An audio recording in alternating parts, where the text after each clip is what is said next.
Coming to you live here at the Outsiders Podcast. Thank you for tuning in. Today, we're going to have a very short show, and we're going to have a short conversation about a simple topic. I've been getting a lot of calls this week about is it a good time to sell your house, or is it a good time to buy a house? And basically, hold on a second. I'm just going to turn this down. So now I decided just to do a quick live podcast about buying and selling. There's no magical crystal ball that'll say, now's the time to buy a house or now's the time to sell your house. But let's talk about buying a house. If you're thinking about buying a house, here's some things. I call it the four-legged stool. So financial stability, having a steady income, and basically having a decent job if you're married or not married, but having something coming in that'll be able to pay that mortgage payment. And with that being said, the second step is calculate your debt to income ratio. So what is a debt to income ratio? It's usually your debt against your income. So that's called the debt to income ratio. And what does that mean? Let's say, for example, you make $1,000 a week. 43% of that, which is $430 against that $1,000 becomes 43% of your debt to income ratio. If you can keep your debt at $430 a month, a week, off of $1,000, you're at 43%. You're buyer ready to buy a house, plus or minus. I'm just throwing general numbers out there. But it's 43% debt to income ratio.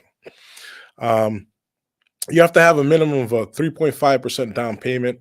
But if you have 20% down, you avoid what's called private mortgage insurance, PMI. But 3.5% down payment is all you need. So for every $100,000 house you're buying, you just need $3,500 down payment. So do the math. 200,000, you need 7,000. Okay, and so on and so forth. So every 100,000, you'll need 3,500 as a down payment off of every $100,000 that you purchase. But if you have 20% down, which is 20,000 off of every 100,000 house that you're purchasing, that's you avoid a lot of costs and you actually save more money putting 20% down.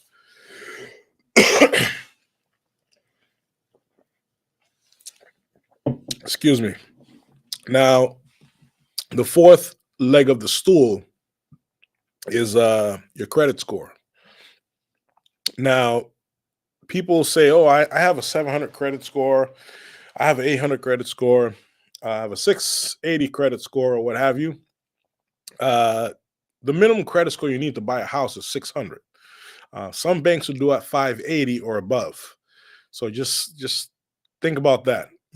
Banks look at your financial stability. And some programs are very aggressive and very liberal as far as lending.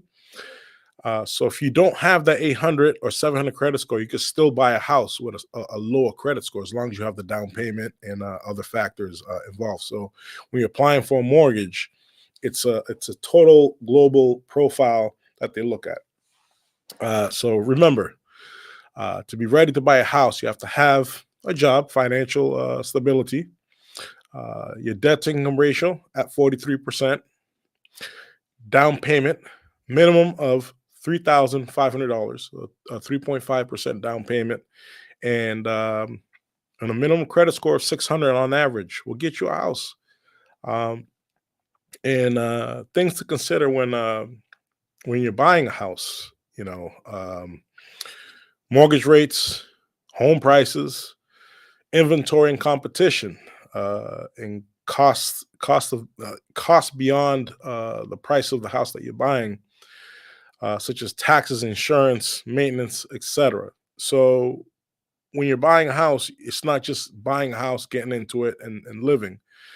It's kind of like you're renting, but you're renting towards your equity.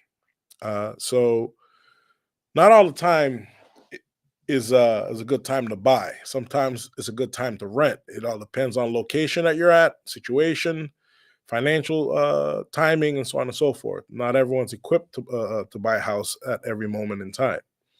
So if the financial costs exceed the rental costs, then you better stay renting, of course. But like I said, it all depends on location. Um, Mortgage rates, that that's controlled by the Federal Reserve, and that's controlled by the banks. They set the pricing and so on and so forth. And yeah, home prices in this region in New England is through the roof. So sometimes you know you got to do the math. If the cost of the house or the mortgage payments are going to exceed the rents. I know you could buy a multifamily and have the rents offset the mortgage payments, subsidize the mortgage payments, but nowadays the price is so high. Not all the time when you buy a multifamily that the rents will cover the mortgage payments, especially if you're living in one unit. Sometimes you're lucky if you even breaking even. So you have to ask yourself the question: do I remain renting, or do I look to buy a house? So like I said, there's no magical potion here. It's basically fall under those criterias: your financial stability, your debt to income ratio, your down payment, and your credit score. And you calculate the math with the mortgage rates, the home prices, and look at the inventory. Inventory is low out there. I'm not discouraging anyone not to buy a house. This is not what this is all about. But we have to consider all factors because you don't want to set yourself up for failure. And I see a lot of families living together. Uh, Two families in one apartment, sharing an apartment.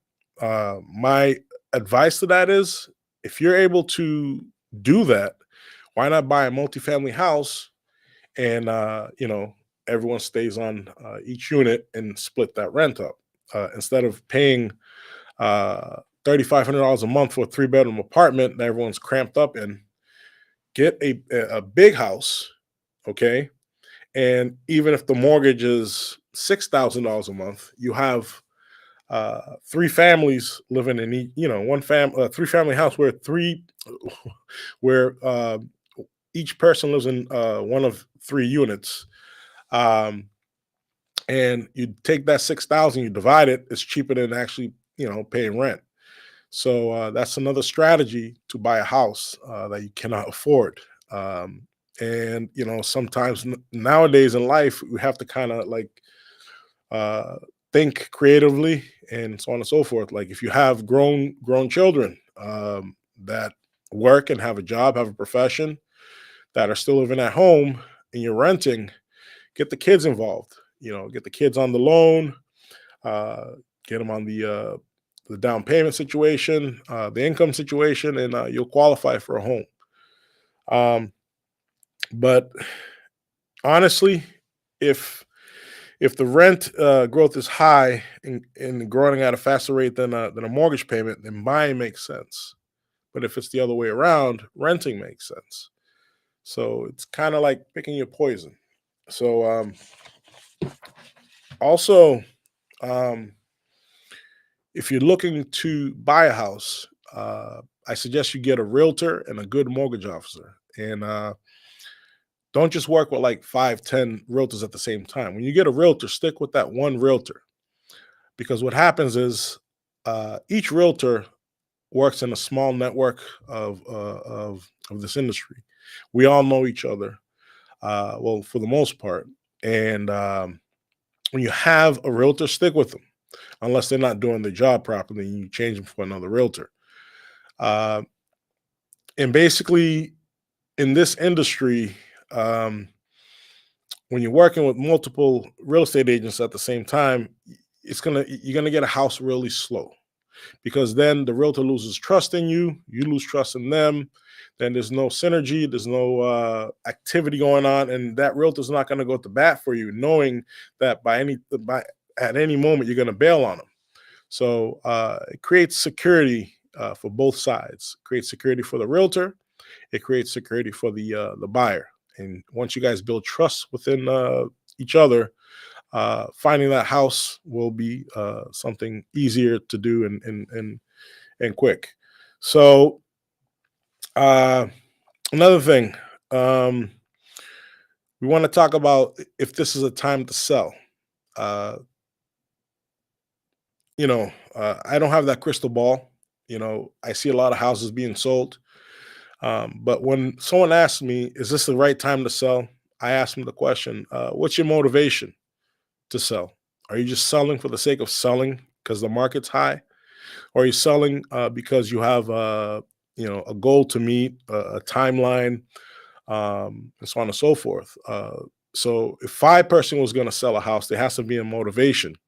So the question to the seller would be, what's your motivation? Are you trying to move out of town? Are your kids graduating from college and you got to get a smaller house because they're moving out? Or are you getting married? So you got to upsize. Are you having children? So you got to upsize. There's different reasons why people want to sell their homes. So it's the motivation. So, but then if your motivation is to sell, based off of whatever motivation you have, situation you have to look at your goals and your costs. Okay, uh, how much are you trying to make out of this house, and how much will it cost for you to sell? You got brokers fees, you got taxes to pay, you got mortgage to pay off. So basically, when you're paying off when you're selling a house, let's say you sell it for 100,000, you're not walking away with 100,000. That 100,000, you might owe 50,000 on the mortgage, another 10 on broker's fees. So you're at 60. So now you're left with 40, but then you have all these other miscellaneous closing costs. So you have to do the math to see if it's worth you selling your house. And if you do, the proceeds that you're getting, if it's going to be worth you achieving this goal and this motivation that you have. So you have to do a little bit of math here. Um, now that you have decided to sell your house, you have to look at the property readiness, the condition and value of the property, the market exposure, and so on and so forth.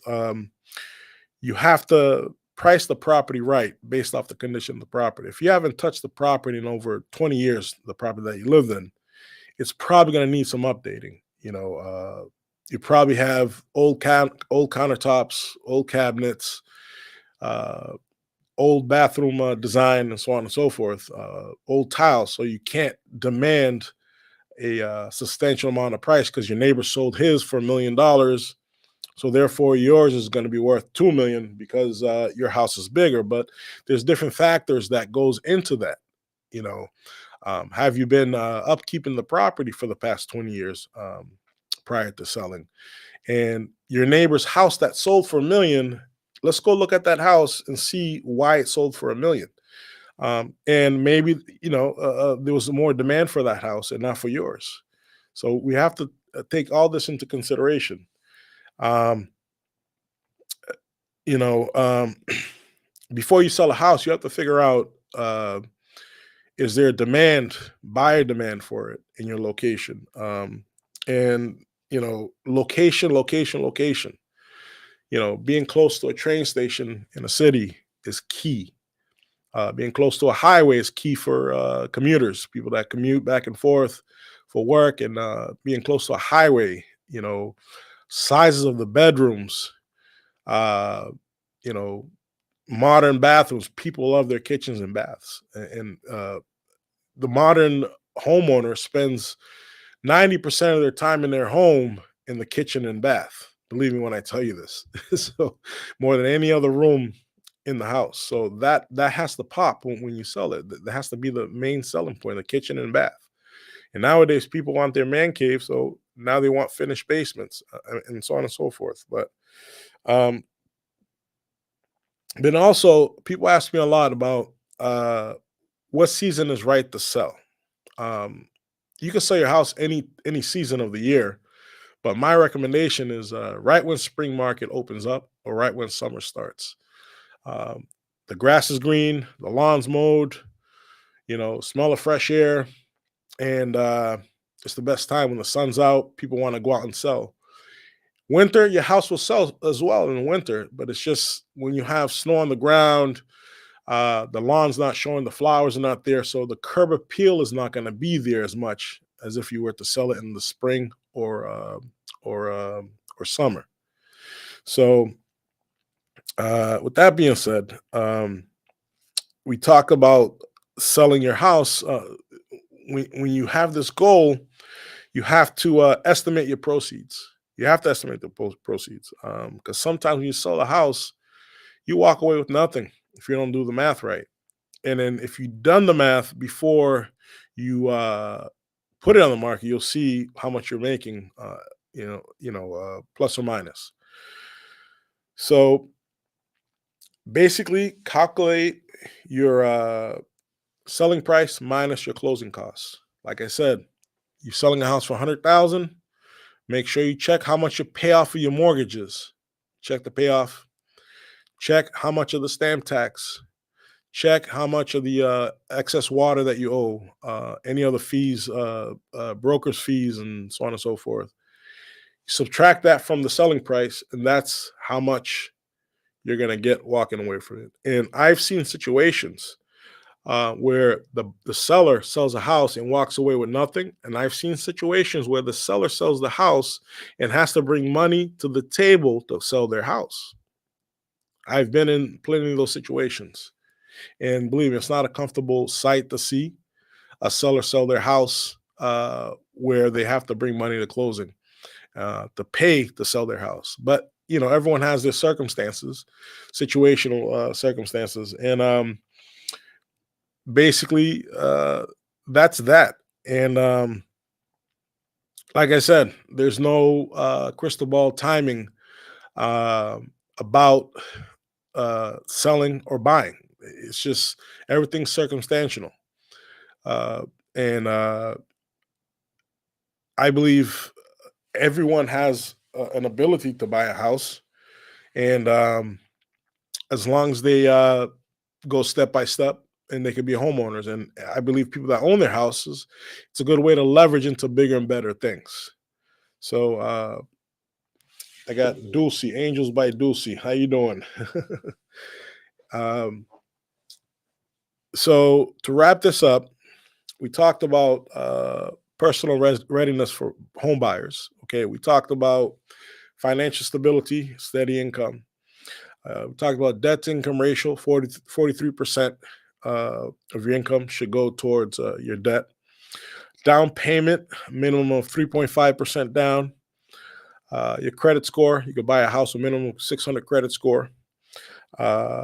Things to consider when buying: mortgage rates, home prices, inventory, and competition, and calculating your costs beyond the purchase price, such as taxes, insurance, maintenance, etc., PMI, so on and so forth. If you're renting, do your calculations. Do a rent versus buy calculation. Okay, calculate your rent and calculate a mortgage payment and see which one's cheaper. But at the same time, do a 5-year projection to see if, in fact, owning a house would be cheaper than renting in the long run. And I also talked about households that have multiple families living in the household. It's a good idea for you guys to get together and buy a multi-unit building and divide the mortgage out that way. It's cheaper than the renting in that aspect, because then your cost of living will go down when you do this. So getting big families and buying a multi-unit dwelling and split the cost. And also, we talked about is it the good time to sell? Motivation and timeline. We talked about goals and costs, property readiness, market exposures, and risk tolerance. We talked about that. Is there buyer demand? We talked about that. And what season is right to sell. We talked about that. And finally, we also discussed estimating your net proceeds, and be careful when you're selling your house to make this calculation so that you don't show up to closing having to bring money out of your pocket to sell your house. It happens.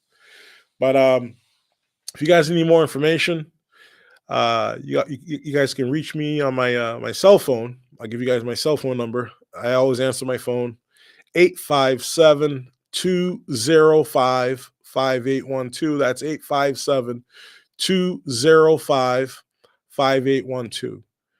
Thank you. And you're tuned in to The Outsiders. This is Hamilton Rodrigues. And every Sunday we have a podcast, but today we had to cancel the earlier podcast. So I'm here, decided to talk about this wonderful topic about is it worth buying or selling? So here it is. My cell phone number, once again, is 857-205-5812.